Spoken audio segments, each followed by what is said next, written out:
Hey everyone, it's Crystal from Army Wife 101. So I am talking about promoting your military spouse business.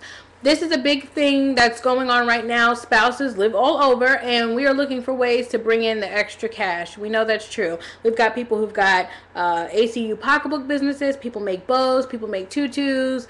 They're doing direct sales like Scentsy, Avon, Mary Kay, all those type of things. And the truth is, a lot of people don't know how to promote it. Now, let me put the disclaimer out there that I am not a professional. I don't consider myself an expert, but because I have managed to somewhat build a decent business based on my blog, I think I'm more than eligible. Is that the word? Qualified. Yeah. I'm not doing any editing on this video, so you're just going to see all my screw-ups. I think I'm more than qualified to tell you some tips. One of the tips that I have as far as promoting is this. You need to create not a page where people have to request you as a friend. You need, if you're running a business, whatever it is, Jane Doe bows or Jane Doe tutus, you need to have a Facebook fan page. People need things. If they're going to come and they want to see what you have to offer, they need to go to it quickly. They don't need to try to friend you and have to wait 3 days because you don't have time to check your Facebook fan page to approve friend requests. So that's number one. Number two, when you do have a Facebook fan page, you need to be on it. What I've learned, especially in blogging, is people are successful in certain areas. Me, I'm on Twitter, and to a newbie, it looks like I have a lot of followers, but I only have like 2,000 followers, while people I know have like 30,000, 40,000, 50,000 followers. So on there, I don't consider myself to be that great. But on Facebook, because my fan page is active, and actually there's other bloggers with more people than me, but because I'm active consistently and constantly, my page grows more. And that's what you want to do. If you have a fan page, you want that page to grow. You don't want to overpost. Me, I probably do overpost, but because of what I'm talking about and the type of business that I do, it's a little bit different. But you don't want to seem like you're shoving your sales down people's throats. See, the thing about it is, I'm not selling anything. So I don't think people get the impression that I'm trying to shove anything down their throat, you know, for them. I'm not really promoting anything other than the posts that I do that are supposed to be helpful.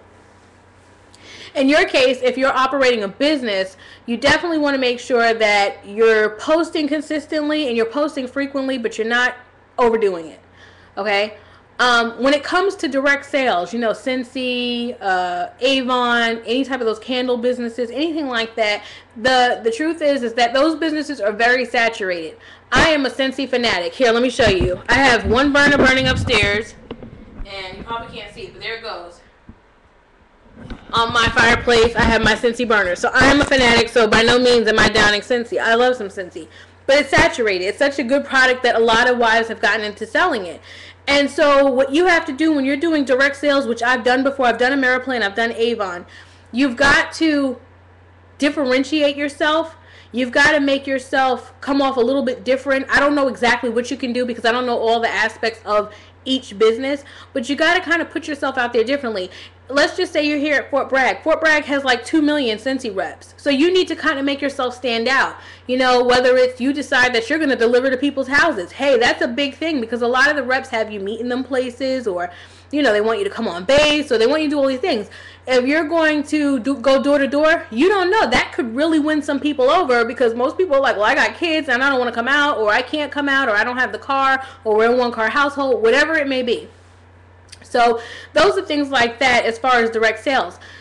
In addition, when you're posting like you guys do on my fan page, and I honestly do not mind, but a lot of times you'll see me, I'll delete it because I don't want it to clog up people's feeds. It gets monotonous, it gets repetitive. And you've got 50 million Scentsy or Candle or Avon reps. People, let me just be blunt with you. Nobody's going to buy your stuff that way. If you're going on a page with 30,000 people, it's going to be kind of hard to get it out to people the way you want to.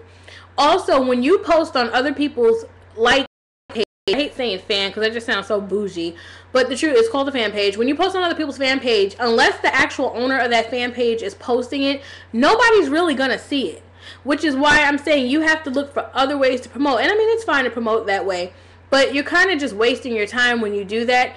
What I have done for my page is on Thursdays now, I put up a thread and I say, hey, everybody can post here. And what it does is it might not get you that many hits or views, but it does allow people in one area to see, okay, oh, there goes a Cincy rep and they're from Fort Bragg, or there goes a Avon rep and they're at Fort Hood, or wherever it is. So it gives you the option. You're not all over the page, because all you're going to do is just go down to the bottom of the page.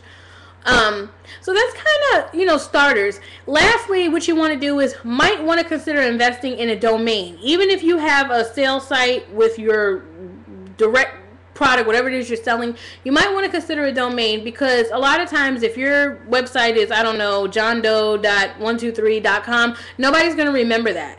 Nobody's going to remember that, and then it's going to be hard to find you. But if you can do some kind of what we like to call like a static page, that once you click on it, or a static domain, or whatever they call it, that links to your I can't even talk, specific site, then people might be more apt to go to it, because it'll be like one name, you know, Crystal Scentsy Candles, Crystal Scentsy Warmers.com, something like that. So those are just some quick tips on, you know, really how to improve your business. Really make use of Twitter. A lot of people don't know about Twitter. They're like, I don't want a Twitter. Believe me, try it first. It's free, and it is where a lot of people make a lot of business. The whole point in this is that you want to go to areas where it's not saturated. Facebook is saturated. So you want to go to areas where people aren't there. So I don't want to make a long video. This is already 6 minutes and 24 seconds. Don't forget to visit me at ArmyWife101.com with more tips, more giveaways, and just more of me. See you soon.